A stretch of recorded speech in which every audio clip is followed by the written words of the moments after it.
இன்றைக்கி afternoon vlog தான். ரொம்ப நேரம் என்ன செய்யலாம்னு யோசிச்சுட்டு இருந்து சரி வெஜிடபிள் பிரியாணி பண்ணிவிட்டு காலிஃப்ளவர் ஃப்ரை பண்ணலாம் அப்படின்ட்டு தான் எல்லாமே எடுத்து வச்சுட்டு இருந்தேன். ஃப்ரெஷ்ஷாக மசாலாலாம் இன்றைக்கி அரைச்சி செய்யலாம் அப்படின்ட்டு தான் மசாலாலாம் எடுத்துகிட்டு இருந்தேன். இஞ்சி பூண்டு கரம் மசாலா ஸ்பைசஸ் எல்லாமே எடுத்து அதோட மல்லி புதினாவும் சேர்த்து அரைச்சிக்கிட்டேன். ஃப்ரெஷ்ஷாக அரைச்சி செஞ்சனாலே என்னமோ அன்னைக்கு பிரியாணி ரொம்பவே டேஸ்ட்டாகவே இருந்தது. என்னோடய ரெசிபீஸ்லாம் கவர் பண்ண முடியல, கொஞ்சம் கிளிப்பிங்ஸ் எடுத்தேன், அது மட்டும் ஆட் பண்ணியிருக்கேன். பக்கத்துலேயே பிரியாணி ரெடி பண்ணிட்டு அதோட மண்ணீரல் ஃப்ரை பண்ணிகிட்டு இருந்தேன். அப்புறம் காலிஃப்ளவரையும் ஃப்ரை பண்ணலான்னு பிளான்ச் பண்ணி ரெடி பண்ணிகிட்டு இருந்தேன். அன்றைக்கி பிரியாணி ரொம்பவே டேஸ்ட்டாகவும் சூப்பராகவும் இருந்தது.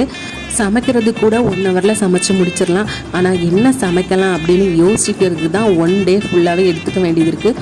உங்களுக்கு எப்படி அப்படின்னு சொல்லி மறக்காமல் கமெண்டில் சொல்லுங்கள். அன்னைக்கு லஞ்ச் தான் சாப்பிட்டோம். காலிஃப்ளவர் ஃப்ரை, மண்ணீரல் வறுவல், தயிர் சம்பல் வச்சுருந்தேன். அப்புறம் சூப்பரான வெஜிடபிள் பிரியாணி. வீடியோ பிடிச்சிருந்தா மறக்காமல் லைக் பண்ணுங்கள்.